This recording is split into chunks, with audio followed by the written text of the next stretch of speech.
Hello, hello, and welcome to the Borealis experience. I'm your host, Aurora, life coach and companion on this beautiful journey called life.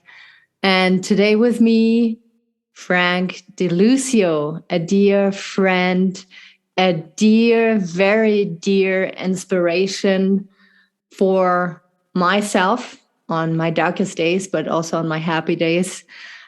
He is an aspiring author, a writer, an editor. He hasn't published a book yet, but I can feel it, is about to create something beautiful for us out there. He's a podcaster, he's a social influencer, and just a very powerful light that I'm very excited to connect personally with today. We want to talk about how to keep sane in crazy times, how to keep grounded, how to not get suffocated by anxiety, how to not drown in despair. We're both very similar in that we love to support other people. We love to see other people blossom and reach their goals and dreams. At the same time, we have to be very careful to not burn ourselves out in order to pursue this beautiful career that we both chose. So I thought Frank, with his beautiful podcast, Let Me Be Frank, I love this title, is going to be a beautiful powerhouse to listen to. Welcome to the show, Frank. Thank you so much for making the time to be here with us. Thank you so much, Aurora. I just want to acknowledge, too, that you are a huge inspiration as well. And there was something you posted recently that I really loved and I respect a lot. And it had to do with just feeling off one day. And I know with people in our field of work, sometimes it seems like almost inhuman in the sense that like we have to be happy all the time. And it's just not like that. And it's really brave, I think, that, and both of us have done this, where you can show that other side of it too. So it's like, hey, like this is actually very relatable, and they are human beings just like us too. Yes. Yeah. And I remember your post and your comment. I mean, and it gave me so much strength and made me feel so seen as a human being. So again, thank you so much for having so much empathy and understanding. That's really your strength. I want to ask you first thing now, being such a support, such a rock for other people, how do you manage to make time for yourself and to know that you're deeply worthy of self-care?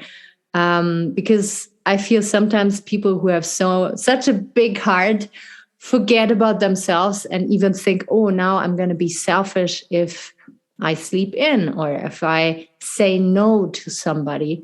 How do you navigate these times of, people, a lot of people need you, but also you have to have your own back and stand your ground at times. How do you manage that?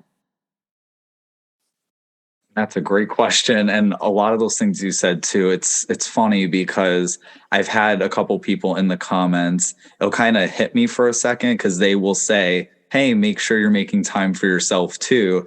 And it'll be those little reminders where I go, oh man, am I?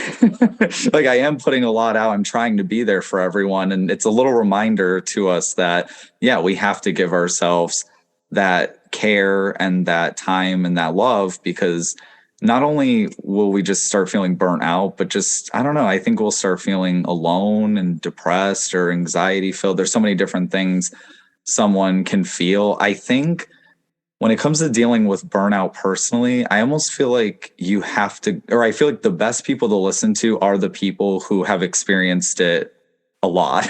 And because I feel like when you experience it yourself and work on overcoming it, you really discover tools that work. And more importantly, tools that work for you yourself, because sometimes we need different techniques or different strategies. Like, for example, I'm more of a morning person, but some of my things might not work for someone who works third shift, who is up all night. Like there's different strategies to things. So maybe everything I say today won't necessarily help like you specifically, but hopefully, people can get certain things out of it as well. Some things that I've discovered myself, I mean, to start off basic, to-do lists are just everything. I think as we get older, our memory sucks. For the most part, it can, say lightly.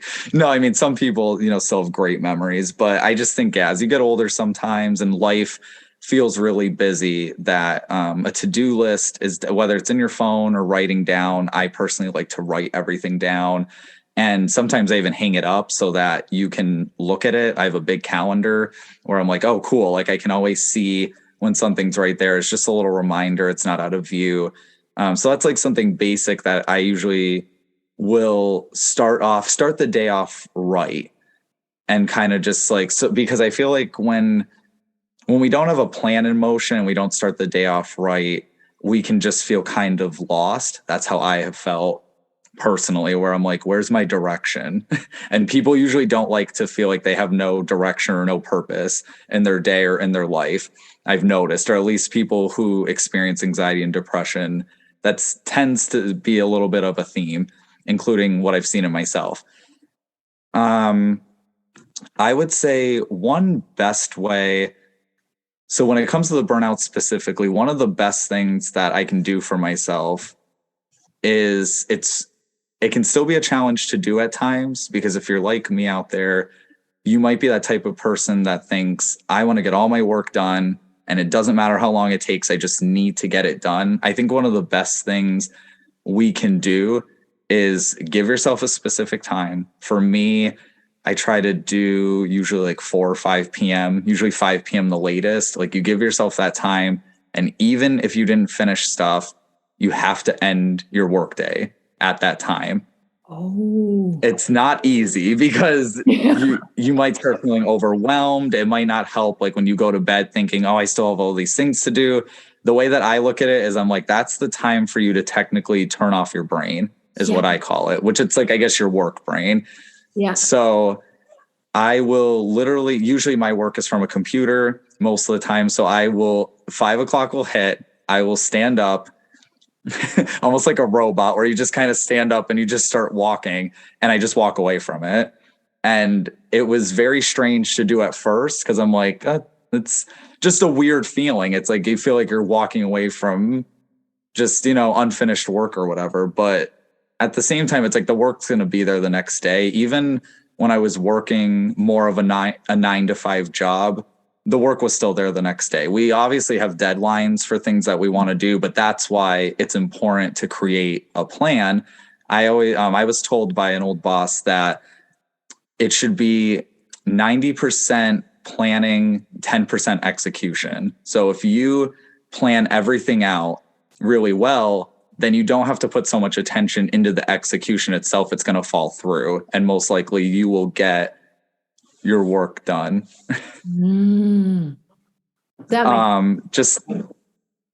Sorry. That makes so much sense.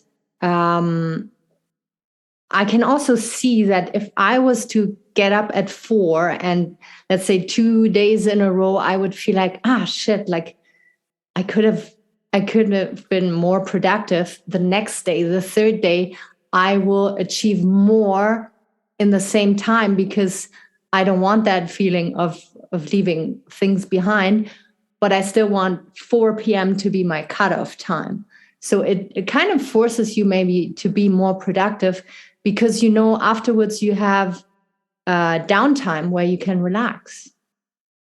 Yes, and that's the thing. I think for me, at least, it helped with focus a lot because then I could tell myself, so maybe during the workday, which obviously, if you need to take like a 10 or 15 minute break here and there, I mean, we got to eat too and stuff. I get it. Like you can take a break here and there, of course, but it's nice to think about, okay, I have like this few hours, I have this block of time where I can do anything. Like if I want to do laundry, or if I want to go outside and catch butterflies with a butterfly net, I can go do that during that time because I made a specific plan for that, so that when you are during your work time, at least like it's something, for me at least, it's something to look forward to as well. That's why I like to do the work and then the fun stuff, because sometimes when you are like, well, I'll do the fun stuff first and then I'll work, it's, you most likely won't.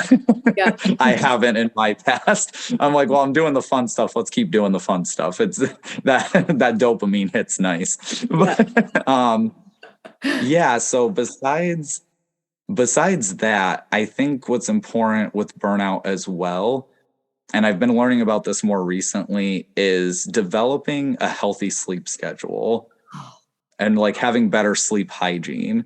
So I feel like it's, so many of us will stay up so late, whether it's just us, either we'll use that time as our relaxed time and then we're affecting our sleep, which then carries into the next day and we might not start the day off right. It's just a bad pattern. Yeah. It's a chain of events. And I feel like with a healthy sleep schedule, you can still do little things, but then also get the appropriate amount of sleep. Mm-hmm. And what mine is specifically, what I've been doing is usually how I guess for me, or I guess for a lot of people, it can happen where we kind of have those racing thoughts before we go to bed. So one thing that helps me a lot is I know I need to calm down. I need to calm down those thoughts. So usually I will do some sort of night meditation that lasts like 10 minutes at most.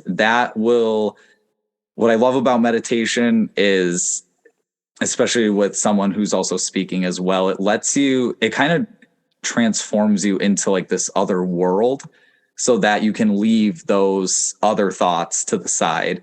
And if they're really, really important thoughts, then write them down and then reset, because then you don't forget the thoughts. At least they're on a paper, you can put them near your bed, and then, you have permission to let them go now. We can only remember so much at once, or only have so much on our plates. So I will do that little meditation that kind of calms the heart rate down and my thoughts. And then I love to read. And I also have been journal writing more. So that's when I'll pull out one of those at least and do that before bed, and really try, and you don't have to do this, but I think it helps, is really try not to be scrolling on the phone or some sort of screen or technology. I just feel like with that blue light, that just causes us to stay up. Like our minds are like, oh, it's daytime, when it's not, or it's like, it's time to be awake and have fun, when it's like, no, it's time to go to sleep. So that's kind of another thing. I pretty much just do these little activities that end up just knocking me right out. I almost never have sleep problems now, which is great. So healing what you say there. And more people start realizing this, that if your doctor doesn't ask you for your sleep patterns, if he's only concerned about your food intake or alcohol intake, but doesn't ask any questions regarding your sleep, then he is most of the time missing the point, because we need sleep to recharge our batteries and detox our mind. And very important thing that you mentioned there is that you write stuff down, because your monkey mind will come up with ideas to keep thinking and to keep being engaged. And, oh, but I don't want to forget. Oh, but I want to problem solve this for the next 8 hours. To write it down and to tell your monkey mind, hey, you can relax now. I have it written down, and tomorrow morning I'll take care of it. And to kind of turn the volume down of that little guy up there and turn up the volume of guided meditation or reading an inspiring book is those are very powerful tools that I use myself and would like people to at least try. And so that was the evening routine. Do you have a routine in the morning when you get up and start your day? I noticed that this is where my anxiety peaks, right after waking up, where I'm like, oh my God, there's so much to do, so much to accomplish. How is it for you? Do you have a couple tips and tricks for the morning? So to kind of tie in the night and the morning a little bit with what you last said is I actually consider it an advantage when you do have those thoughts racing that you can write it down, because then it gives you your to-do list in a sense for the next morning. It's like, oh, cool, you're already prepared to start off right, because that was your relaxed time that you got, and you're using just a couple minutes just to get all that down to where now you don't have to use your time in the morning to be scrambling around and be like, oh my God, what do I have to do? The list is right there. So it's kind of, I see that at least in a way, that's me, I guess, trying to turn a negative into a positive, where you might think racing thoughts is a weakness, where it's like, no, you can actually use that to your advantage.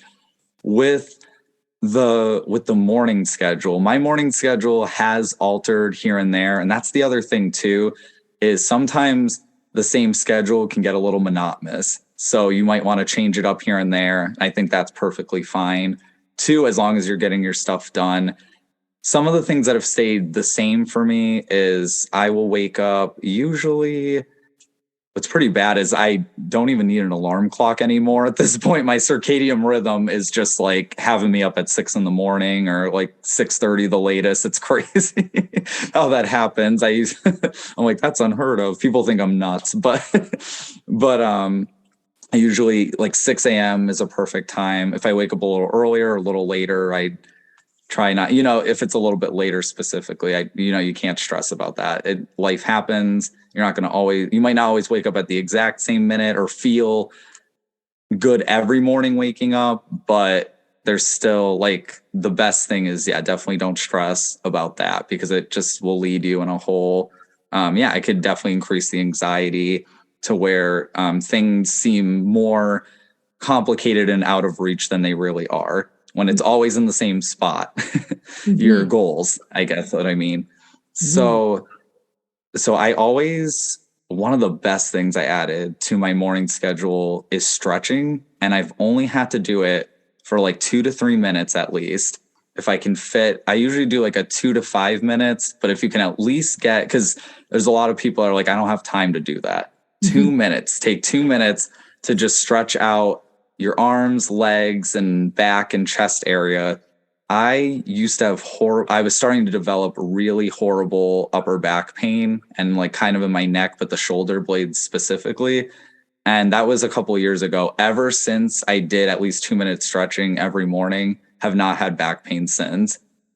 It's crazy. Like I was starting to accept the fate of, oh, I'm getting older, so I have to feel like crap and I have to be miserable because aging. And it's like, it doesn't need to be that way. There are people out there who are 85, 90 years old that are still running marathons and feeling great. And it's because they came up with these routines that are healthy for them and that work for them.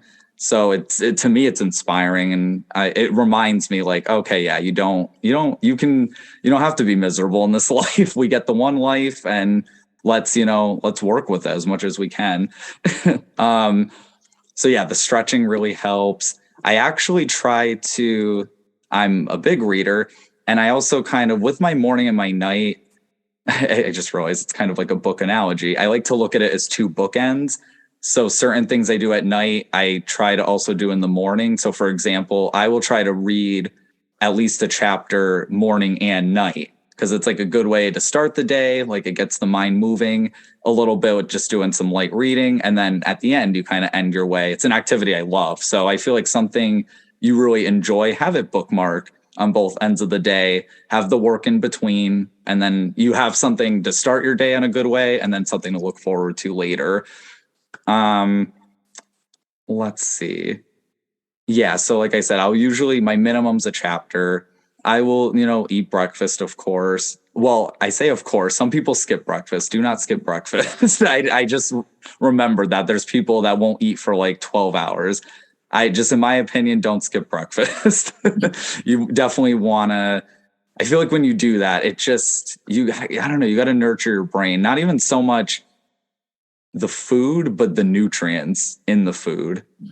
I feel like that's what we really need to nurture that brain, because if we don't have that, I know there's been days where I either like didn't eat a good breakfast, like it was either too small or there was no nutrients in it, and I just was off most of the day and trying to get the train back on the train track. So I feel like that's really important.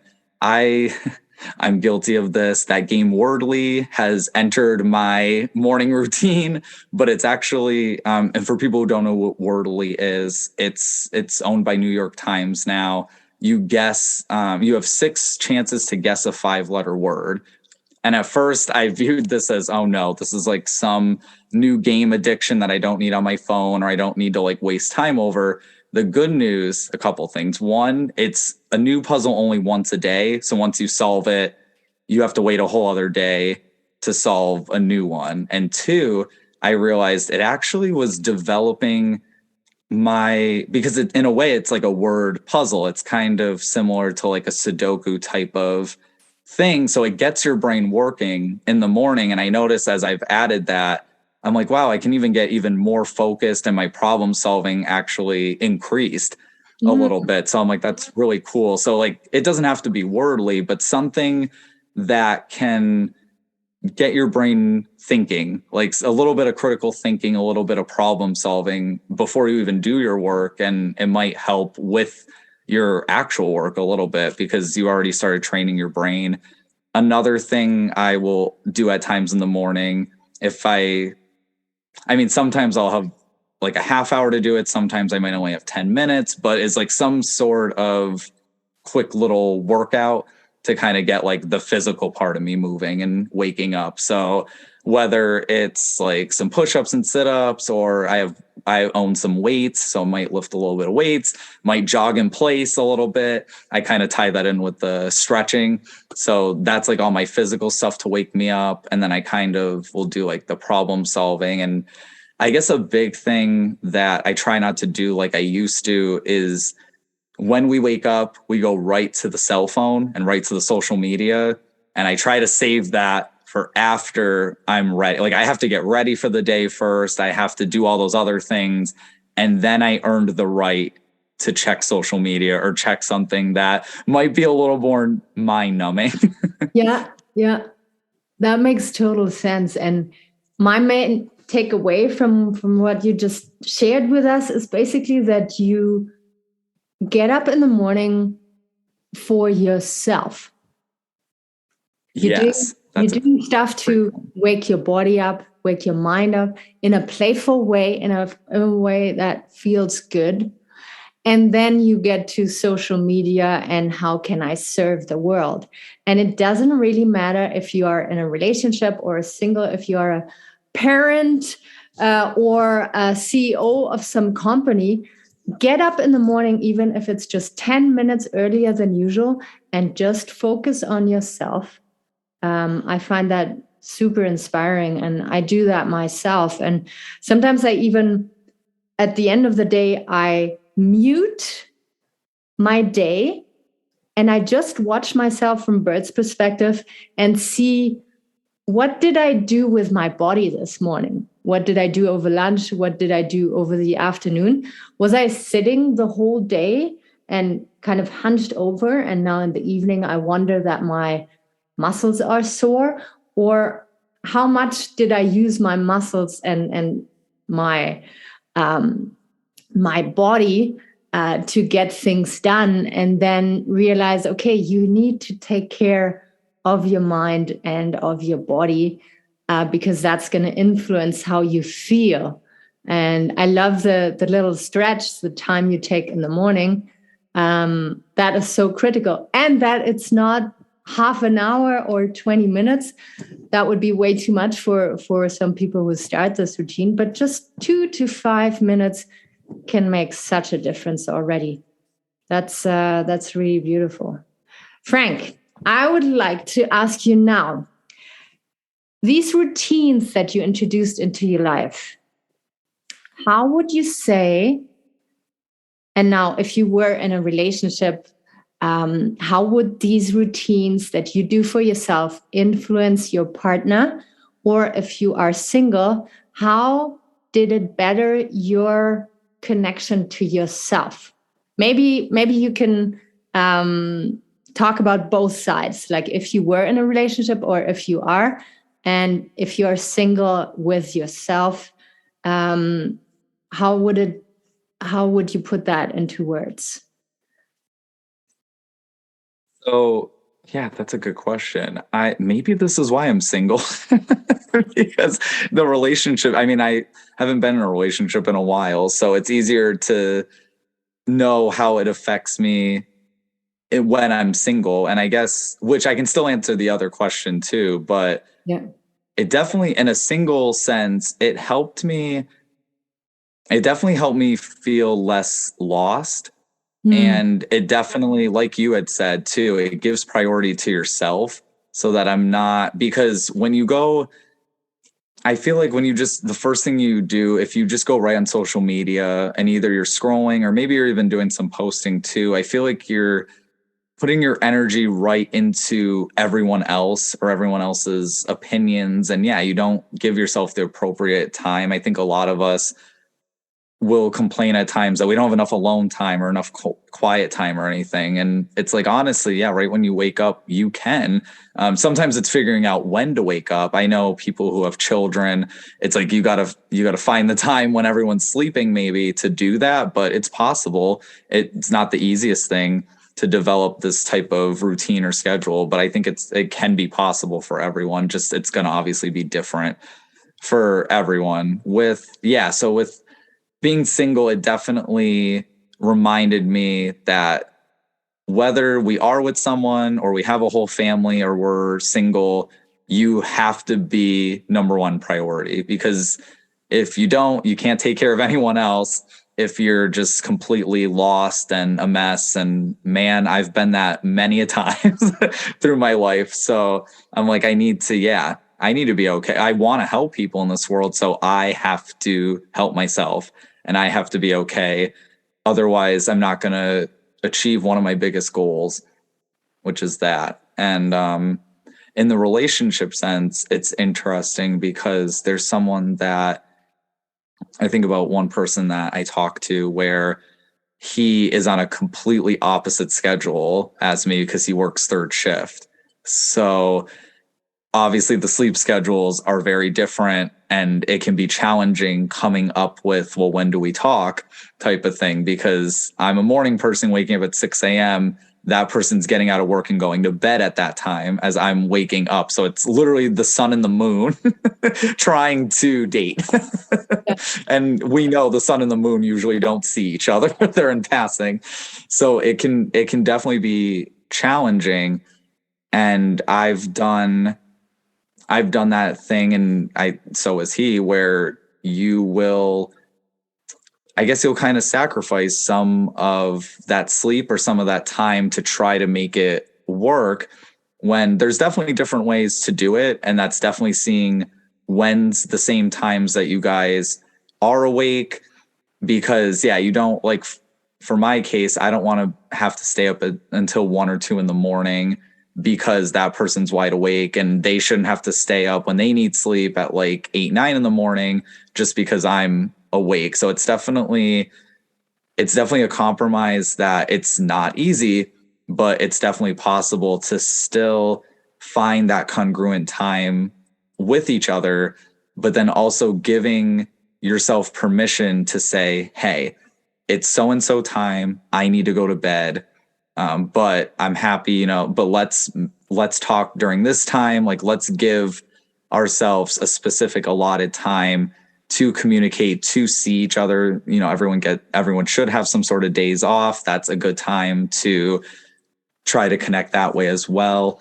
But yeah, with relationships, it can definitely be challenging, and it could be easy to want to completely change that person into your schedule, which I've been guilty of thoughts of that, where I'm like, oh, I just wish this person woke up the same time I did and had the same exact schedule. But that's not reality. Like, everyone has different schedules. It's all about making it work. If you really care enough about the person, you're going to make it work. Don't try to change your partner into into you. Like, let them be them in that sense, because it's definitely, I just think you guys will be happier that way, trying to make it work, and, without all the resentment and stuff. Mm, that makes total sense. And adding to that, I'm a little bit the opposite. I'm guilty of throwing everything overboard when I meet somebody that is so interesting. Because Yes. now I feel awesome. Now I'm inspired. Now I'm full of energy. I don't need my stupid self care anymore, and they will Yep, I take care don't of too. me. And then after a couple months, you realize, maybe I should have my little routines back because the other person shouldn't feel responsible of my anxiety and feeling not grounded enough. And it can give you a deep sense, like no matter if you're single or in a relationship, it can give you a deep sense of self that is hugely attractive for everybody around you. I noticed people who are very magnetic, people who have that glow in their eyes, and I count you into, um, they have a very, I don't want to say rigid, but consistent self-care practice. And it shows. It shows that a person is taking care of themselves. And it's something that we should all learn to cling to with everything we have. Um, I'd like to ask you now, when it comes to everything we're going through right now. We had COVID first, and now we have World War III.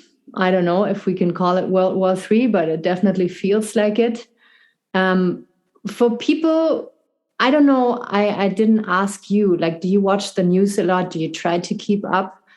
Um, for people who want to stay informed, but also want to keep functioning in society, but have a hard time right now to be okay and happy with what they have because of so much suffering. Is there any advice that you maybe received in recent conversations, or that you could advise our listeners? Definitely. COVID. So yeah, before even getting into Ukraine, because that is a whole other like wow, like wow, these couple years, man, have been someone's really testing us humans. But yeah, COVID was at the beginning. It was like okay, I'm good, and my self care was good, and then and I think that's because we thought it was going to end sooner than it did. And Yeah. then as it set in where it's like, wow, this is still going, is when it started getting depressing and the anxiety started rising.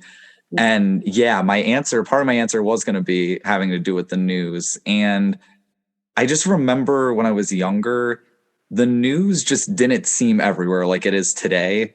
Like I even on TV, it just didn't seem so frequent. There's so many different channels to get the news, and it's all like similar yet different news. At the similarity with the news is that it's all scaring us half the time. It might be a different message behind it, but it's like to kind of scare us a little bit. It's like all the negative. Yeah, all the negative. There's not really much positive on the news. And then what makes it worse is now I check out like TikTok was usually a source for me to get like the laughs and stuff and positive messages. And now all you see is COVID or Ukraine news. And so it's like the news is everywhere, like on every platform, every social media platform, it's on TV. They say stuff on the radio. Like it just seems like we can't escape it. So I guess one of my biggest pieces of advice is that, well, the good news is that we have a beautiful nature. Like, how do I word it? Nature is beautiful in a sense, in that we all have some sort of outdoors area. And I would say that when it comes to the news, because we want to be informed, I would say just put a limit. Like you don't need to watch 4 or 5 different news stations all in the same thing. Like I would say check out the news one time a day. At least that's what I do now, because I was doing the morning, the afternoon, and the evening, and it's like, no. And trust, and honestly, I think there's always gonna be someone out there that's doing that anyway, that's going to share it all anyway online. So it's like you'll get it, you'll kind of like hear about it anyway. I don't think I used to get nervous about like, oh, I'm not gonna know what's going on in the world, but it's everywhere. Like you can, like, if you really want to find a piece of news, it's going to be somewhere, like you're going to catch it. So there's no FOMO in that. I feel like missing out there, because we're going to always know.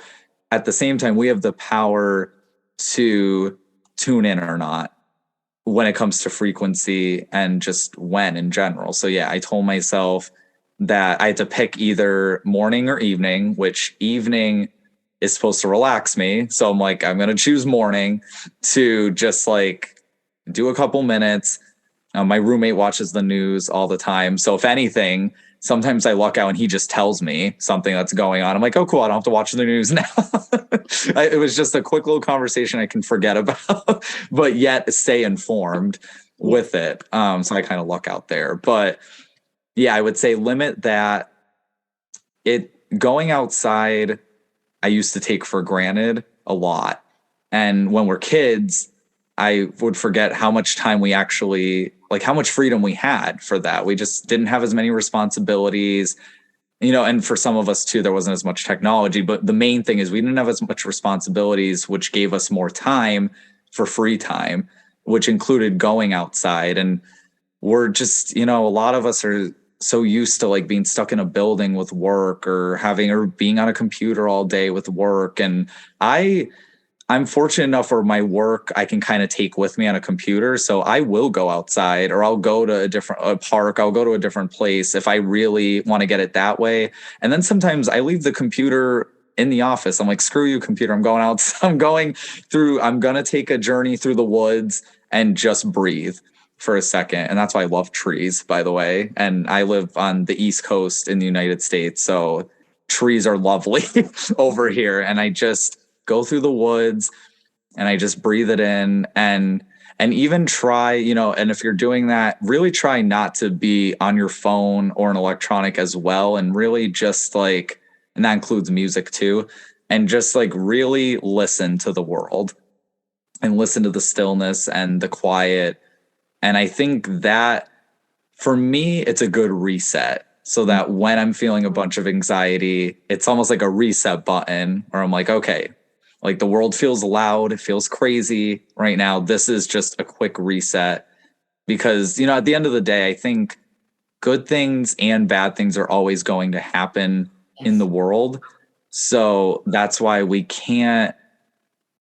just can't put ourselves through hell of always being focused on every little negative thing, because all those thoughts aren't going to change what's actually happening. Ukraine and Russia, it's still happening, whether we're overly analyzing it or not. Yeah. So I would say that obviously we have to accept the reality of what's going on in the world, but we also have to give ourselves permission to breathe as well, and just accept that we have more control than we think we do when it comes to our inner peace. Wow. Everybody let this sink in. We have more control over our inner peace than we think. Frank DeLucio. This is your quote. I got to patent that. Yeah, please. It's yours, and I'll be using it. Hi, Frank. Hugely resonates with my heart. And I love how you emphasize that we are part of nature. We need to allow ourselves to get back to nature, to be present with nature. And what I want to add to that, if you don't have trees or parks where you live, random acts of kindnesses with strangers, eye contact, holding a door, helping an elderly person over the street, those little deep connections that we can create with people we know or don't know also deeply nurture our heart, because in that moment we are fully present with something outside of ourselves. And that usually helps us to bring all the anxiety and negativity down. I love everything you said there. And I love most that it is so easy to apply. It is not, you don't need money for it. You don't need to, be overly spiritual. If you're not there yet, you can just do baby steps and you will see the results. You will reap the fruit from little changes, like you offered here with us today. Endlessly precious, endlessly precious. Sorry to add in quick. Yes. Sorry, just to add in quick, because that made me remember with COVID, not that there's really positives that come out of COVID, but a positive for me that came out of the negative experience was realizing how antisocial we've become as a society. Like, it just really didn't click with me before that. And like, that really set it in. And I think just with having to wear a mask, for example, like that alone, I'm like, wow, that actually made communication a little bit more difficult because we're covering that because we have to. But I was like, but even before the masks, we weren't communicating anyway. Half the time. Like, it didn't even matter if we were wearing a mask or not. We weren't doing those random acts of kindness a lot, or we weren't really appreciating human beings maybe as much as we really could. I don't know. I think that goes back to the whole like inner chaos that happens with us sometimes, where it's like we're so lost in our own stuff that we don't even have the power or freedom to help others or even think about others in a compassionate way. But I am seeing more and more of that with either work that you do or work that I see other people do. And it's like, yay, there's hope in this world. Yes. Yeah, it is so beautiful that COVID brought a lot of goodness, a lot of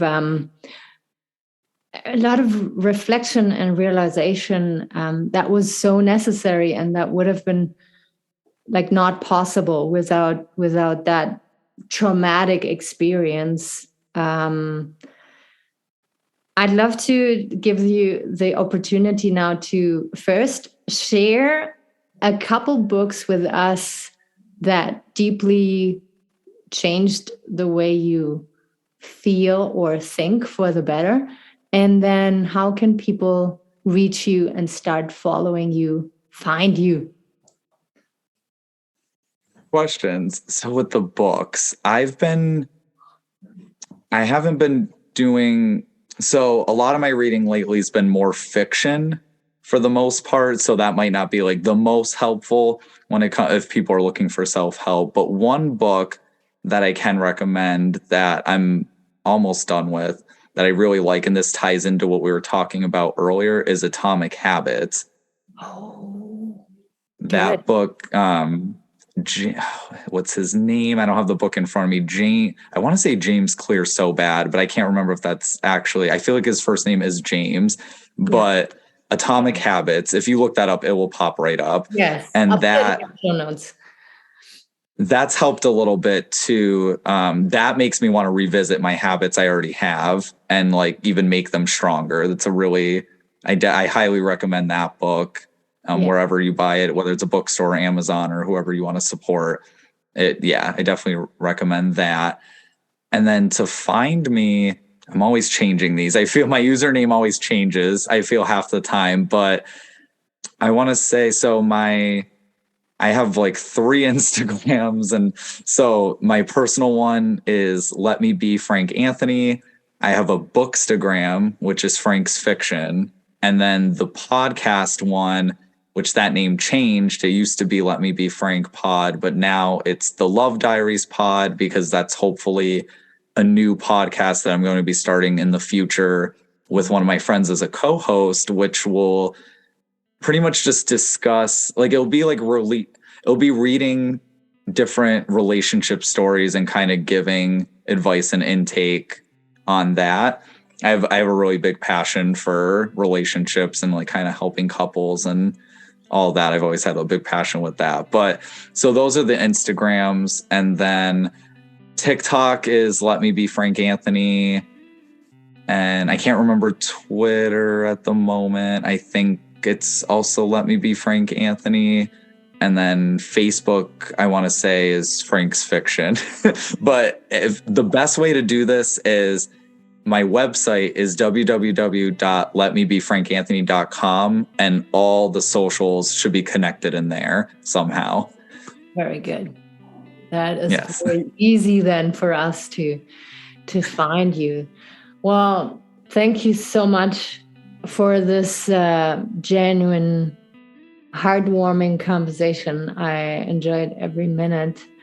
And we stay connected and we'll keep in contact, especially during those difficult times. Thank you so much for being here and for being the light out there and the hope and the inspiration for so many people. Thank you so much, Aurora. I could talk with you for hours. We should do that again soon. All right. Yes. Dear listeners, I hope you enjoyed this episode. I hope we were able to bring you a lot of value and inspiration, hope and motivation. You are loved. And until next time, bye-bye. Take care.